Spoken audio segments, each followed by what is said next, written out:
Olá pessoal, é um prazer estar aqui com vocês hoje, compartilhando mais uma live com o tópico Princípios que ajudam a cultivar um caráter resiliente. Certamente, meus amados, vocês já ouviram falar sobre o assunto, mas eu quero pontuar algo. A nossa vida, ela é um constante aprendizado. E esse tema é muito pertinente para o contexto de crise que estamos vivenciando. São tempos de mudanças, de adaptações a um novo contexto de vida e precisamos ser resilientes, ou seja, precisamos ter habilidades para lidar com as adversidades da vida e mantermos o nosso equilíbrio emocional. O certo é, meus amados, que quanto mais resiliente você for, mais fortemente você estará preparado para lidar com as adversidades da vida.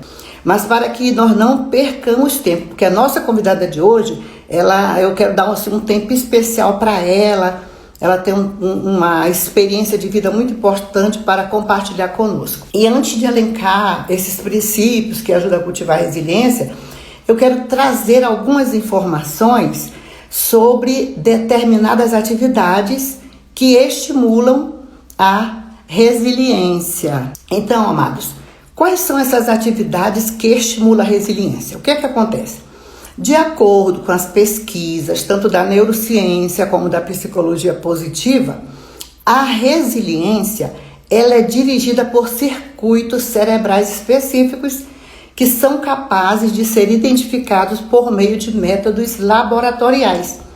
Mas a grande questão, a boa notícia é que esses circuitos cerebrais podem ser intencionalmente ativados, nós podemos ativá-los. Então, por isso que eu digo que resiliência é uma característica que pode ser amplamente, totalmente desenvolvida.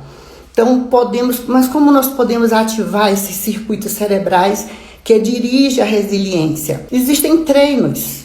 Por exemplo, a atenção plena é um desses treinos, é uma dessas atividades.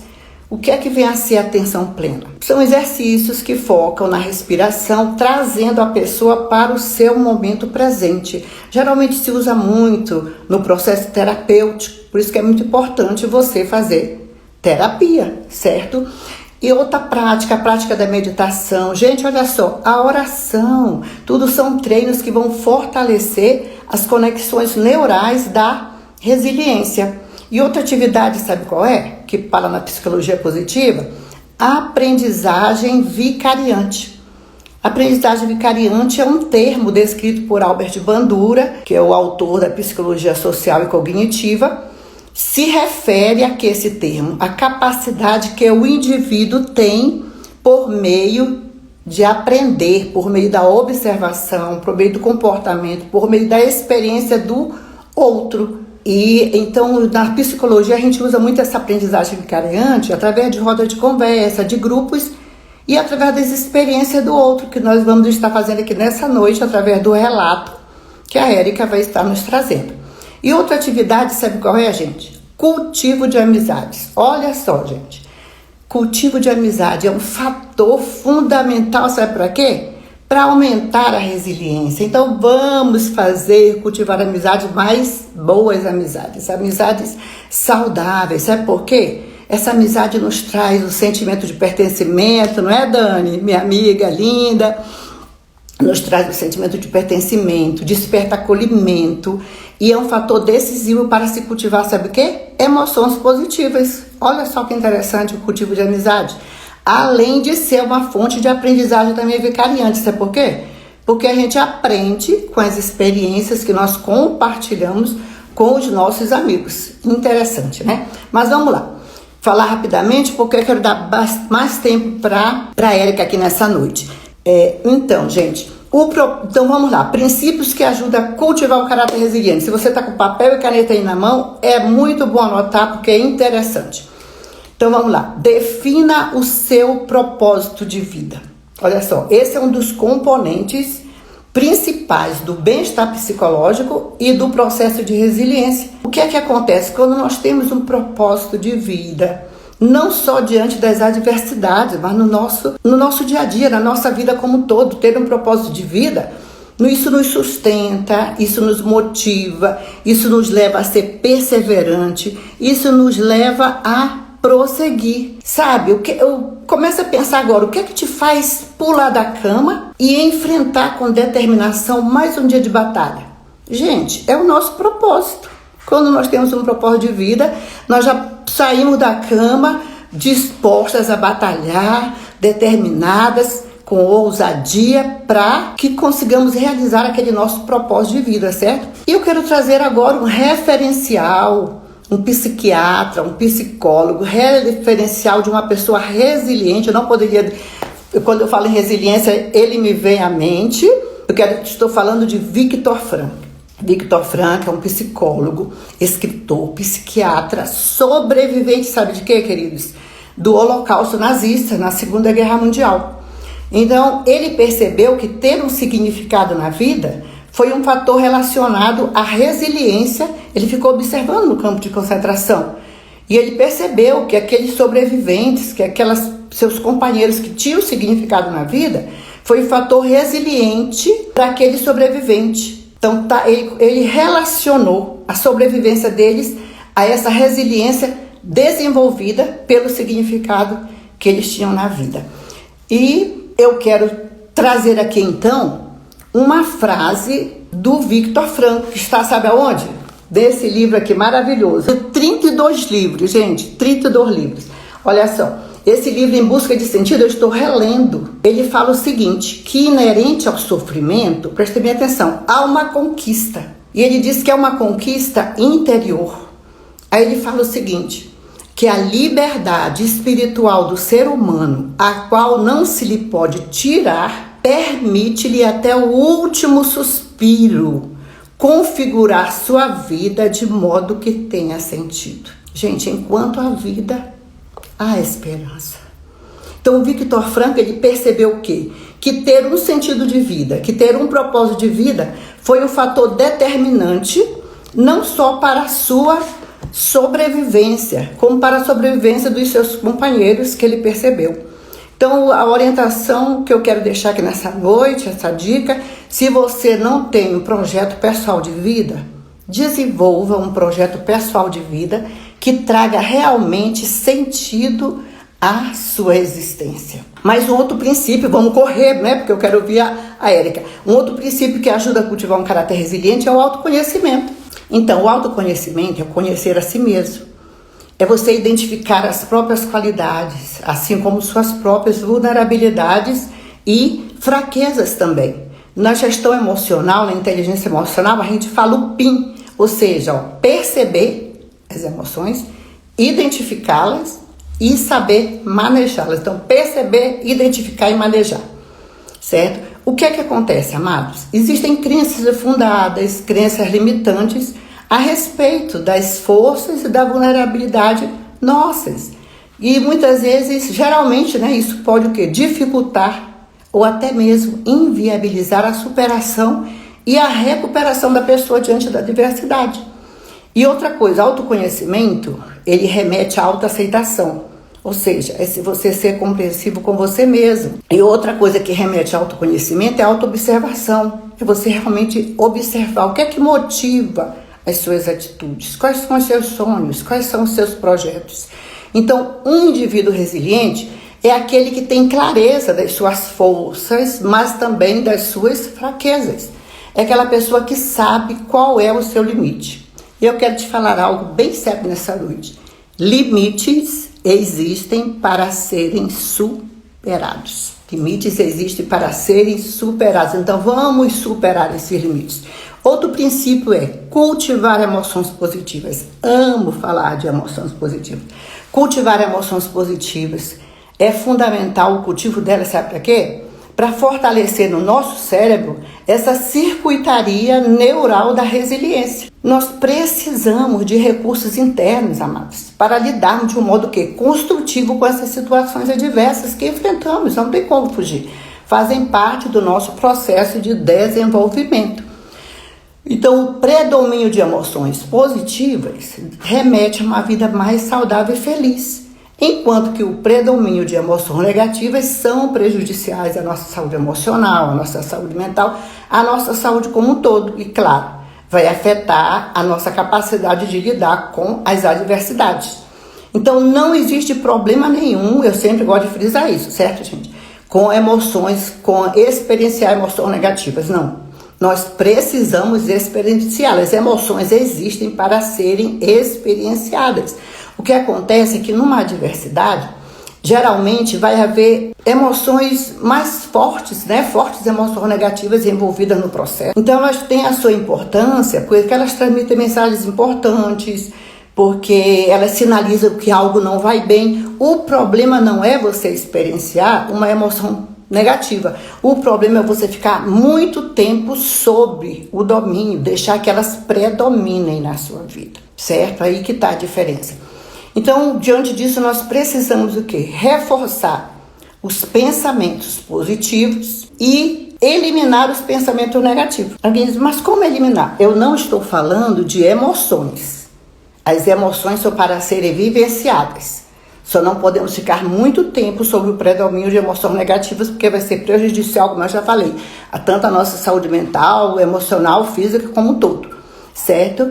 Agora, os pensamentos, nós precisamos reforçar os pensamentos positivos e eliminar os negativos, porque a maneira que eu penso sobre as minhas emoções vai gerar um sentimento, e esse sentimento vai me levar a emitir um comportamento. Isso a gente frisa direto, muitas pessoas falam sobre isso e a gente continua falando. Então, nós temos que ter cuidado com os pensamentos, porque é justamente a leitura que fazemos das emoções, a maneira que pensamos sobre ela, é que vai trazer um sentimento que pode nos levar a um comportamento adequado ou inadequado. Então, outro princípio, seja otimista e exercite a gratidão. Vou falar bem rapidinho de cada um deles, para não demorar, certo, pessoal? Então, um caráter resiliente é aquele que escolhe ter uma atitude otimista. O foco do otimista tende a considerar o quê? Eventos bons como mais permanentes e mais universais. Já quem tem um foco que não é otimista vai considerar esses eventos, vai considerar mais os eventos ruins. E quem é otimista já considera esses eventos ruins como transitórios, não como permanentes, entenderam? E essa gratidão para a psicologia positiva, ela é um dos principais modos de aumentar as emoções positivas. Principalmente a gratidão se vincula o quê? A gente agradece aquilo que já passou, a gente agradece aquilo que vivenciou, né? E ela vai influenciar muito no nosso momento presente e, consequentemente, no nosso futuro, além de que a gratidão traz inúmeros benefícios. Na empatia, na diminuição do estresse, na reciprocidade de mantermos relações afetivas mais duradouras, certo? E além que ela também traz um equilíbrio orgânico, porque ela é uma experiência facilitadora da homeostase. Então são inúmeros benefícios que eu nem vou citar aqui todos, porque vai demorar muito. Eu só quero deixar aqui uma pontuação aqui sobre a gratidão, é de mantermos um diário de gratidão. É muito importante essa atividade. Eu tenho feito essa experiência, tenho tido um feedback muito positivo. Esse dia apliquei num grupo de 60 mulheres, o feedback foi positivo. Então, mantenha um diário de gratidão. O que é isso? Escreva diariamente, no final do dia, 3 motivos pelos quais você é grato naquele dia. Procure observar, a gente fala de gratidão ativa, né? Procure observar as pequenas coisas. E quando nós começamos a ser gratos nessas pequenas coisas, nós começamos a valorizar realmente aquilo que deve ser valorizado na nossa vida. Nós começamos a priorizar aquilo que realmente merece ser priorizado na nossa vida. Mas vamos lá correndo, gente. Princípios que ajudam a cultivar um caráter resiliente. Mais um princípio, seja perseverante e flexível. Perseverança, eu sempre falo, gente, perseverança é uma atitude de fé necessária para se lidar com a adversidade. E ela ajuda a promover um caráter resiliente. Eu sempre falo que a perseverança é uma atitude de fé, que ela junto com a iniciativa e a determinação são carros-chefes para que o milagre aconteça na nossa vida. Ou seja, é não mudar o foco, certo? E ser flexível é manter o equilíbrio. Vamos correr. Um outro princípio, conecte-se com os outros. Anote aí, consigo mesmo. Esse conectar com os outros é você nutrir seus relacionamentos, não só os amigos, mas os familiares, estabelecer conexões importantes através desses relacionamentos claros, saudáveis, com pessoas confiáveis, com mentores confiáveis, com conselheiros, com terapeutas. É muito importante você fazer a terapia, muito importante mesmo. Então, se conectar-se com os outros inclui todo esse tipo de interação social. Eu quero só frisar aqui, gente, que a amizade, ela é uma via de mão dupla. Então, nós precisamos ter equilíbrio nas nossas relações, entre dar e receber. Porque senão vai criar uma codependência, né? Nós temos que nos conectar com o outro para pedir ajuda, mas também para oferecer ajuda. E esse conectar consigo mesmo. Então, o conectar-se com você mesmo é porque se você não estiver habituado a se conectar com você mesmo, você vai procurar aliviar o quê? Aqueles sentimentos ruins com algum comportamento disfuncional. Por exemplo, alguma atitude externa extrema, como comprar quando você não se sente bem. Quem já fez isso, gente? Comprar, não sabe nem porque está comprando, porque está gastando, depois a pessoa se arrepende de ter passado o cartão, depois vem a conta, não é isso? Mas muitas vezes a pessoa, quando não se sente bem, quando tem um sentimento ruim, ela acaba tendo essa atitude de comprar ou de comer quando está ansiosa. Quem já fez isso? E um outro princípio é mantenha hábitos saudáveis. Atividade física, uma boa leitura, um bom filme, uma alimentação, um sono adequado. Eu sempre falo que o tripé da saúde emocional e mental consiste, o tripé é alimentação balanceada, saudável, um sono de boa qualidade e atividade física, dançar, fazer atividade física. Vamos mexer esse corpo? Gente, mas vamos lá. Qual é a última? Vou falar agora a última, tá? Tem várias, mas eu selecionei esses 8 princípios.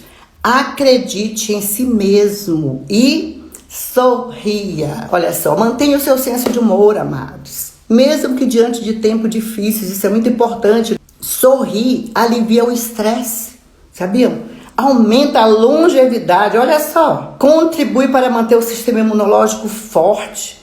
Reduz a pressão arterial e ajuda o corpo a relaxar. Por isso que Provérbios 15:13 fala que o coração alegre aformoseia o rosto. Por isso, gente, sorrir é muito importante. Além de ser um treino diário para a nossa mente, para ativar esses circuitos cerebrais que vão ativar a resiliência. Mas eu quero agora apresentar a nossa convidada desta noite, Érica Sereno. A Érica, ela trabalha há 15 anos no Centro de Reabilitação do Hospital Psiquiátrico do Estado. E hoje a Érica atua como gestora e diretora substituta. Então eu vou chamar aqui a Érica. Agora aqui esse tempo de meia hora com a Érica. Érica, não se preocupe com o tempo. Oi. Certo? Eu vou pegar só o finalzinho para mim. Seja bem-vinda. Oi, boa prazer noite. recebê-la aqui. Grata, Dani, mais uma vez por ter me apresentado essa joia rara. Érica, eu já fiz a apresentação sua, se você quiser falar mais alguma coisa. Então, eu creio que você tem algo muito importante. Eu sei que você tem várias experiências que você vivenciou de superação e a oportunidade de estar com você nessa noite. Seja bem-vindo. Boa noite a todos que estão aí participando, todas as seguidoras da Vera, todas aquelas que eu convidei também aqui para participar. Eu vou tentar já entrar no assunto, porque o meu testemunho de vida, ele me tornou, né, uma pessoa muito mais resiliente. Eu creio que não só né, porque eu já passei por muitas coisas durante a minha trajetória como cristã, né, como pastora, como mulher, né, inclusive, eu imagino, como mãe. Mas eu quero contar um pouquinho de uma das últimas experiências que eu tive, né? E uma experiência, não posso considerar negativa, porque como eu acabei de falar, me trouxe frutos bons. Mas uma experiência difícil, é assim que eu vou chamar esse testemunho da minha vida. Como você mesma disse, eu tenho 3 filhas, né? Sou mãe de 3 meninas. A Emanuele, de 12 anos, a Gabriela, de 8, e a Isabela, que hoje está com 3 aninhos. 3 aninhos. Isso. E a Isabela, né, quando e assim que eu fiquei grávida e descobri que era uma menina, desde o meu ventre a gente já pensou no que Deus planejaria para ela e inclusive no significado do nome dela, né? Que é consagrada a Deus, Isabela. Até as meninas aí que estão acompanhando e não tiveram filhos ainda, eu sempre procurei, inclusive, isso nas minhas filhas, né? As três têm esse significado, é consagrada a Deus, a Gabriela é enviada por Deus e a Emanuele, Deus conosco. Mas a Isabela, ela nasceu, né? Tudo bem. Só que assim que ela foi pro meu colo lá na maternidade, eu já percebi lá na maternidade mesmo, né? Minha mãe ainda estava comigo nesse dia, depois meu esposo. E eu passei a mão na têmpora, né? Na têmpora dela do lado direito, e eu percebi uma proeminência.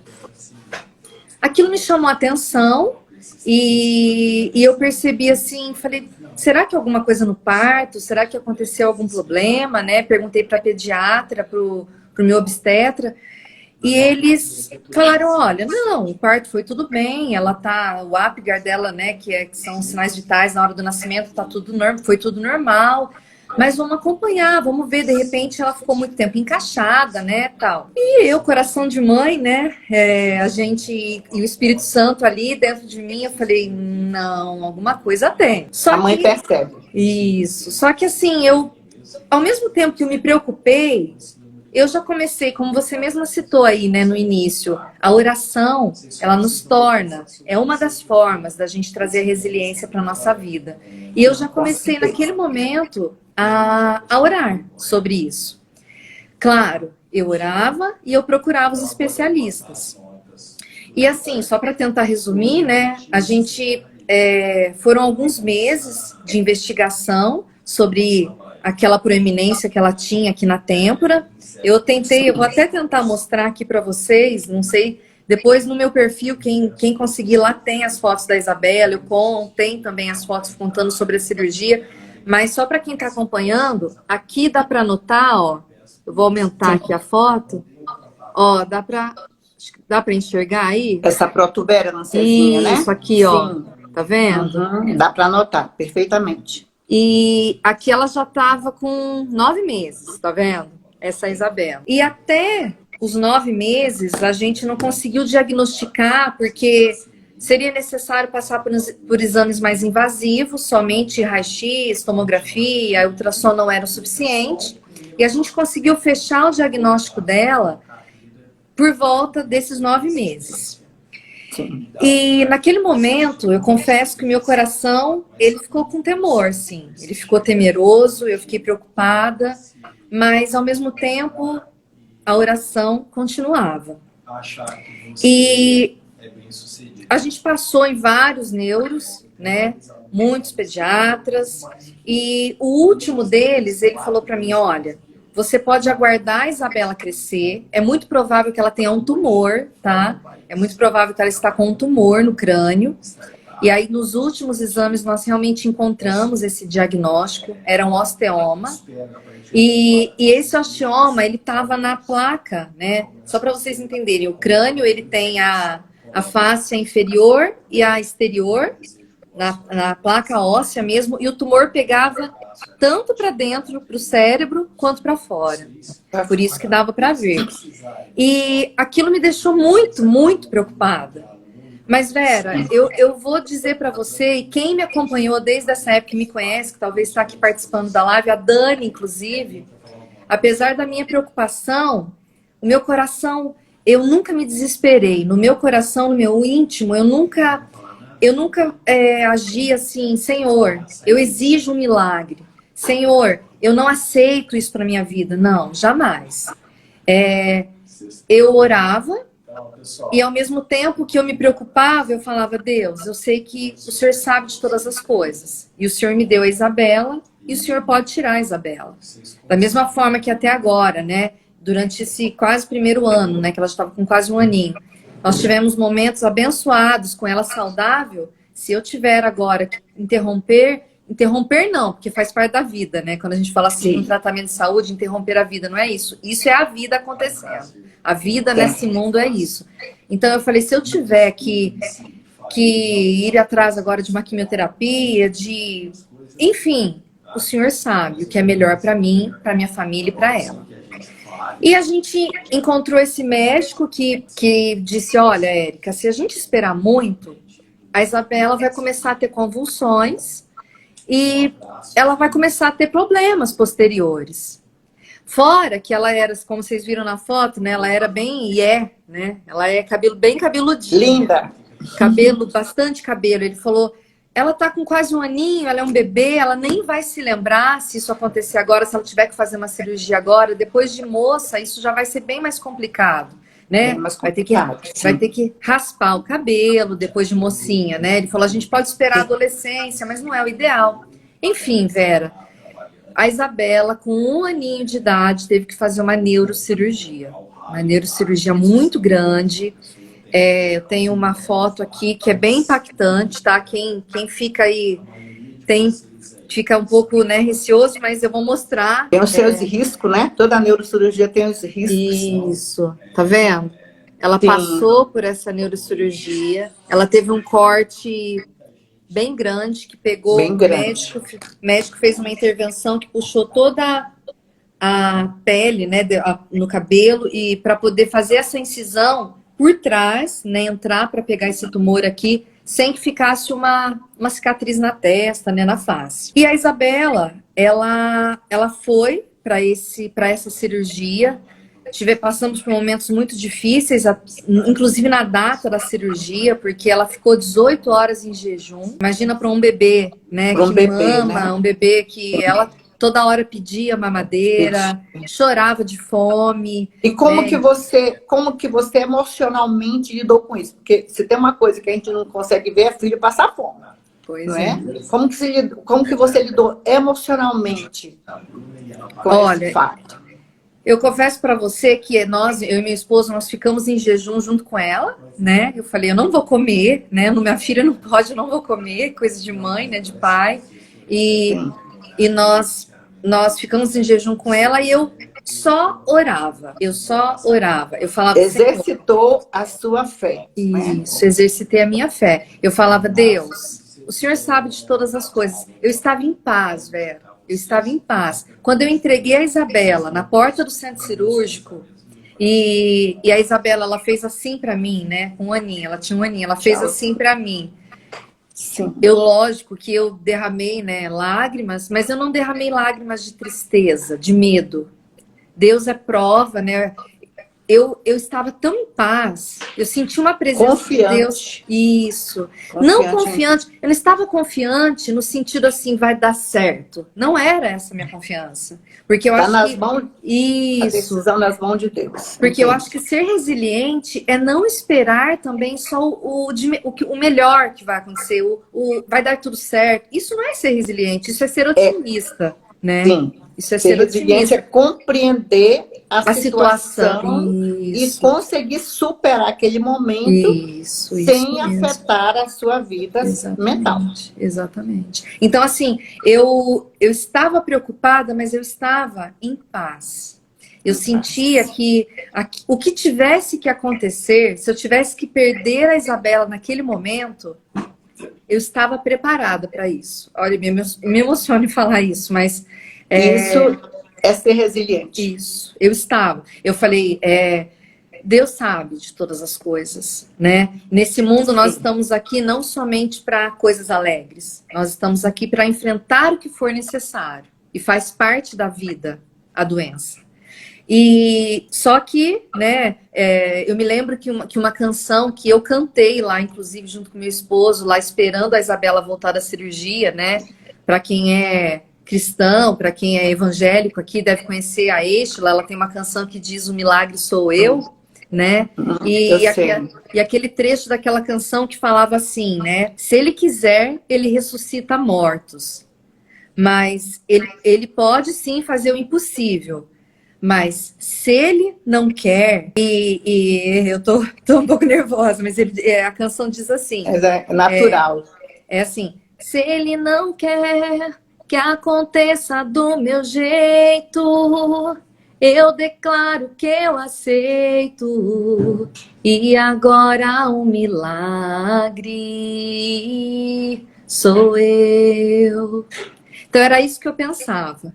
Eu falava, se não for para acontecer do meu jeito seria a Isabela entrar naquele centro cirúrgico, sair, tudo bem. E ainda tinha o pós, né? Porque iria para biópsia aquele material. Mas a Isabela saiu, foi tudo bem. A cirurgia correu tudo bem. Nessa outra foto aqui também dá para ver bastante os pontos da Isabela. Foi uma cirurgia imensa. E Foi grande corte. isso. E nós tivemos depois a espera, né? Foram 30 dias esperando o resultado da biópsia, né, do material que foi colhido. 30 dias. 30 dias. Nesses 30 dias, se você não é uma pessoa que exercita a sua fé, que confia em Deus, que é uma pessoa resiliente, você pira, você surta. Né? É isso mesmo. E muitas pessoas me perguntavam na igreja mesmo, né? Como você disse, né? Nós somos pastores e os irmãos da igreja, eles me perguntavam, eles falavam assim, pastora, a senhora tá tranquila, né? A senhora tá vivendo a sua vida normalmente com as outras filhas. Eu falei, gente, isso é a vida. E Vera, eu digo que a minha atitude naquele momento trouxe esperança para tantas pessoas que estavam também passando por situações difíceis ou queriam passar depois. E a minha experiência pôde contribuir também na vida dos outros. Você citou isso aí também no início, né? Com certeza, a gente aprende com a experiência do outro, muito. Isso. E esse resultado veio, né? Ele veio positivo, né? Hoje eu posso declarar graças a Deus, mas volto a te dizer, eu não quero trazer hoje aqui uma mensagem, né? Para as pessoas, olha, creia em Deus, busque o milagre, Deus faz de tudo, seja resiliente, porque tudo vai dar certo. Não. Eu não me preparei para que tudo desse certo. Né? Talvez as pessoas estranham muito isso, até isso é ser resiliente. Isso. Saber lidar com as frustrações, saber lidar com as perdas. Tanto que hoje, né, muitas vezes, eu não sei, eu não reparei aqui se a Carmen está aqui na live, mas eu conversei sobre isso com ela, uma amiga minha, ela que trabalha comigo, ela me falou sobre uma situação, e ela disse assim para mim, nossa, Érica, e se chegasse um diagnóstico, né, para tal pessoa de um câncer e tal? Eu falei, vamos lidar. É a vida acontecendo nesse mundo. Nós estamos aqui sujeitos a alegrias e tristezas. Nós estamos aqui para aprender, nós estamos aqui para amadurecer, para abençoar vidas, para frutificar, né? E a gente não frutifica somente na alegria, né? Infelizmente, nós seres humanos, nós amadurecemos, nós aprendemos muito mais com a nossa dor do que com as nossas alegrias. Você falou sobre isso. As emoções negativas, elas trazem um impacto, né, para nós de uma forma muito mais duradoura. E infelizmente isso mesmo, né? Porque se você perguntar aqui para todo mundo que está participando dessa live, vocês se lembram lá do 11 de setembro, né? Aquilo que aconteceu e marcou. Todo mundo a gente lembra dos momentos trágicos, né? Como a nossa mente é focada nessas coisas trágicas da vida. Exatamente. Então, se nós não adquirirmos isso, aprender com a dor e fazer da sua dor uma bênção, o que seria de nós? Né? Eu sempre falo, Érica, que a gente tem que saber extrair lições positivas dessas situações adversas. Isso é muito importante. Toda vivência tem um propósito e há uma lição que nós podemos extrair para o nosso bem mesmo. Sim. E muitas vezes, né, as próprias palavras, nós temos que aprender a mudar o nosso linguajar, eu digo assim, porque às vezes a gente fala assim, olha, vai dar tudo certo, olha, confia em Deus, Ele vai fazer um milagre. Pode ser que Ele não faça um milagre. Pode ser que as coisas não aconteçam da melhor forma. As experiências dolorosas, elas nos tornam pessoas mais fortes. Mais fortes, com certeza. Com certeza. Elas nos ensinam a não ser, né, uma gelatina, né, que esmorece diante de qualquer alteração na temperatura. Mas Isso é um aprendizado desde que a gente é criança, né? Os pais, quando nos ensinam que nós saibamos lidar com as nossas frustrações, com o não, nós temos que isso, saber lidar com o não desde criança. Isso é muito importante para a nossa resiliência no futuro. sim, sem dúvida. E inclusive, né, quando você citou sobre a oração, nas minhas orações, eu nunca coloquei para Deus ou impus, Senhor, eu exijo um milagre. A A gente nem oração, pode, né? Nem deve orar assim, né? exatamente, exatamente. Então, Fala, seja feita a sua isso, a vontade. sua vontade. E E você foi eu agi dessa perfeita. forma, exatamente, Vera. E eu acho que eu acho que Deus, ele trabalhou e eu permiti, né? Que ele trabalhasse no meu coração de uma forma Isso é muito muito mais importante. efetiva do que se eu me desesperasse, do que se eu, né, me desequilibrasse diante da situação.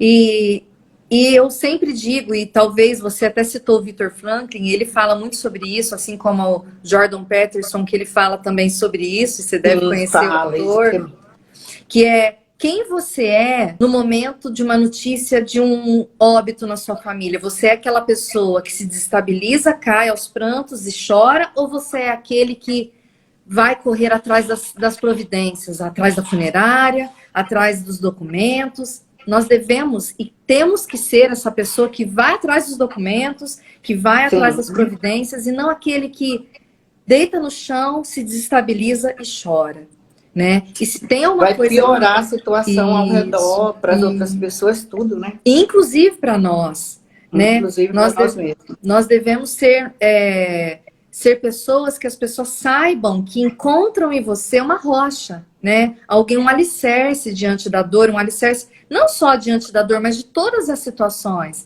E a resiliência, ela é algo que, como você disse, a gente pode e deve adquirir. É um treino, né? A gente pode, nós podemos conseguir aumentar a nossa resiliência, né? Se tornar mais resiliente. E eu digo que não é a idade que faz isso, né? Hoje eu tô com 36 anos e eu me considero uma idosa de 70 Você está anos. jovem, vamos trocar. Mas eu me considero uma idosa na maturidade emocional, Vera. Porque todas as situações que eu passei me tornaram uma pessoa mais forte. Todas as situações que Deus permitiu que eu passasse fazem ainda, não fizeram, fazem com que pessoas possam se espelhar em mim. E eu também, né, vendo aquilo que eu pude passar, pude resistir, poderei passar por outras e com certeza até, né, chegar um dia no céu com Jesus. Então, assim, Você foi uma... preparada justamente Exatamente. para enfrentar esses momentos difíceis, com Sim, certeza. sim. E isso, né, como a Dani acabou de colocar aí, equilíbrio que vem de Deus, né? Com certeza. Eu sei que existem muitas técnicas e que, inclusive, eu as utilizo, né? Você falou sobre atenção plena, mindfulness, né? Eu terminei um curso recentemente sobre isso. Confesso que eu estou um pouquinho preguiçosa, que a gente tem que tentar fazer todo dia. Tem que fazer, é muito importante. Só que, além de todas essas técnicas, né, na parte neuropsicológica, vamos colocar assim, a oração, né, para nós que somos cristãs, A oração é uma terapia, é uma né? terapia. Exatamente, Vera. Eu todas as manhãs entro no consultório de Deus, vou ali com o terapeuta do Espírito Santo e saio fortalecida para mais um dia de batalha. É isso mesmo, é isso mesmo. E isso faz uma diferença, né, incrível Total na nossa vida. no nosso dia, na nossa vida, nas experiências que você vai ter naquele dia. Com Então, certeza. assim, do meu testemunho, eu digo que eu colhi, lógico, milagre, graças a Deus. A Isabela hoje é perfeita, tá tudo bem, né? Depois vocês olham lá as fotos das meninas, vocês que não me acompanham lá no meu perfil, dêem uma olhadinha. Mãe Coruja vai falar das filhas, né? São lindas, abençoadas. Mas ainda que não tivesse sido assim, né? E se não tivesse sido assim? Hoje eu posso declarar, né? Graças a Deus, tudo correu bem. Mas eu me considero uma pessoa madura o suficiente, resiliente o suficiente para enfrentar o que quer que seja na minha vida. E confiar em Deus para isso. Saber que Ele tem uma história para cada um de nós. E nós, vamos ou não permitir que essa história se complete, né? Que o projeto de Deus se reflita nas nossas vidas, de acordo com as nossas escolhas. Então, eu convido você a escolher, a aceitar o propósito de Deus para a sua vida também. Que você não se contente, né, com o que o mundo muitas vezes coloca aí, né, com que as pessoas, né, que não conhecem o Evangelho, que não conhecem Jesus, que não têm experiência com Deus, muitas vezes colocam de uma forma totalmente ao contrário daquilo que Deus espera de mim e de você. Sim. Né? Sim. Então é isso. Não sei se você quer perguntar mais alguma coisa. Érica, é uma experiência, como eu falei, aprendizagem vicariante. Nós estamos aplicando ela através das experiências que foram contadas. A sua experiência hoje, nós aprendemos, quer dizer, enquanto nós estamos escutando a sua experiência, nosso cérebro está sendo estimulado. Esses circuitos cerebrais que ativam a resiliência está sendo ativado. Olha só como a ciência vai e desvenda isso, mas é tão simples, não é? Então eu quero citar aqui, Érica, mais uma frase do Viktor Frankl, que ele diz assim, que se é que a vida tem sentido, dentro do que você falou, ele diz assim, se é que a vida tem sentido, também o sofrimento necessariamente o terá. Olha que interessante.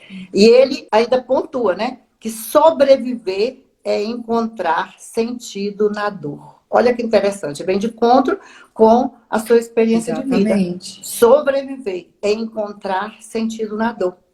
E a psicologia positiva, ela fala que graças a essa resiliência, quando eu comecei as primeiras aulas da psicologia que falava de resiliência, eu falei, opa, eu sou resiliente. Eu descobri lá na hora da aula, né? Sim. Porque eu estava muito envolvida, minha primeira graduação foi veterinária, então eu estava muito envolvida com o trabalho veterinário.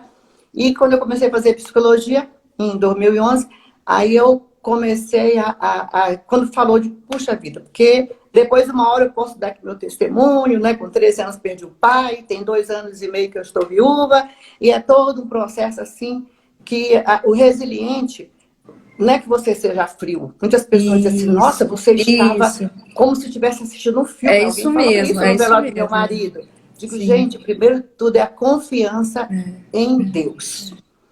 É a nossa confiança em Deus e a certeza de que Ele está na direção da nossa vida, de que os propósitos dele nós estamos vivendo. Então, todas as coisas contribuem para o bem daqueles que amam a Deus, como você falou. Não é só as coisas boas. Sim. As experiências ruins nos trazem também um aprendizado, né? Isso. Então, o que faz a diferença frente às adversidades é justamente o quê? Uma coisa que você falou aí, é a nossa atitude mental.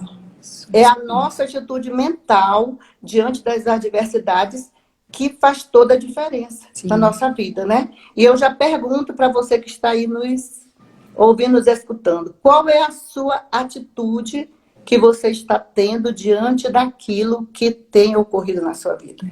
Principalmente, quem sabe, de um momento trágico, de um momento adverso, de uma situação difícil. Qual tem sido a sua atitude diante disso? Porque nós vimos aqui um exemplo palpável de alguém resiliente, porque não é fácil, Érica. Não é fácil nós lidarmos com uma situação onde nosso filho, né? O filho, quando eu digo que a gente é igual, assim, a gente é igual mesmo uma águia, né? Pelos filhotes. Né? Isso. Então, quando é com o filho é diferente. Eu sei muito bem, eu sou mãe de 3 filhos também, mas realmente a sua posição foi de alguém que realmente teve uma atitude mental de uma pessoa resiliente, e a sua resiliência veio justamente da sua vida de intimidade com Deus. Isso é muito importante. E eu quero frisar aqui mais um pouco, nós temos ainda assim uns 7 minutos, né? Pode ficar aí, Érica, que eu vou pedir que no final você faça uma oração. Eu sinto assim que tem pessoas que estão assistindo a live e que muitas vezes elas precisam dessa palavra de oração.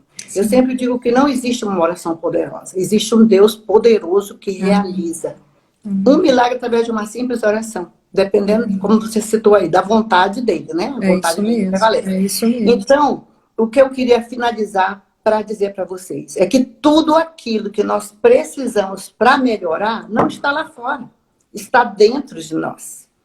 Nós só precisamos estimular.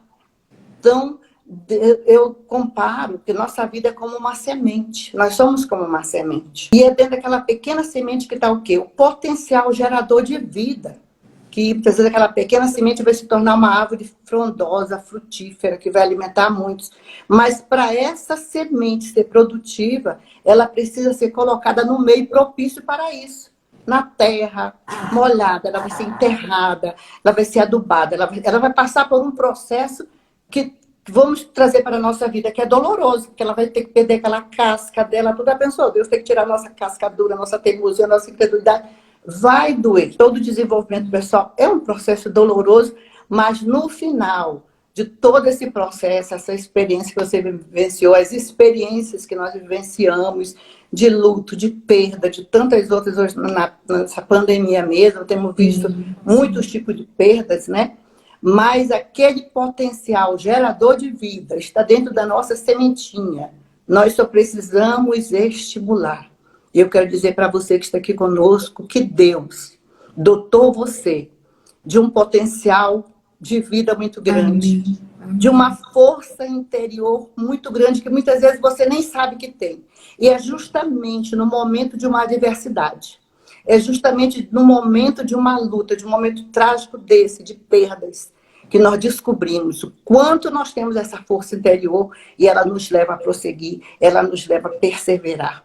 Sim. Então, perseverança é isso, é uma atitude de fé que nos leva realmente, nas adversidades, a prosseguir, a não desistir. Então, todo dia, amados, antes da Erika orar, eu queria dizer algo para você, que todo dia é uma nova oportunidade de você se conhecer melhor. Aproveite todas as oportunidades, esse momento aqui, aproveite esses princípios que nós citamos, quantas experiências eu sei que você deve ter tirado. E eu quero agora, Erika, que você faça uma oração. Coloque a tua mão aí, convido você que nos acompanha, coloque a mão à altura do teu coração, feche os teus olhos e eu quero declarar a bênção de Deus com a autoridade que Ele coloca, né, sobre a minha vida, como autoridade nesse momento espiritual na tua vida. Feche os teus olhos. Senhor, eu clamo a Ti agora, Pai, por todas essas vidas que representam não somente elas mesmas, mas as suas famílias, os seus lares. Pai, eu creio que essa live, ela vai e já trouxe bênçãos e bênçãos sobre medida, sobre a vida de cada uma dessas pessoas que nos acompanharam. Que a nossa experiência, que aquilo que nós tratamos, que possa frutificar na vida dessas pessoas, que Teu Espírito Santo encontre agora. E eu sei que através dessa live houve abertura para que o Senhor adentrasse a casa, a vida dessas pessoas e que Ele tenha liberdade para agir do alto da cabeça à planta dos pés. E em nome de Jesus, que toda sorte de bênçãos caia agora sobre a vida deles e que toda maldição seja repreendida e que a Tua bênção, ó Pai, que a Tua paz possa reinar no coração dessas pessoas. Em nome de Jesus, eu declaro, amém, Senhor. Graças a Deus. Glória a Deus. Grata pela sua presença, grata por aceitar o convite. Muito obrigada, prazer tê-la como mais uma amiga. Muito obrigada. E vai ficar. Amém. Beijo a todos, mais uma vez. Que Deus abençoe a todos. Obrigada.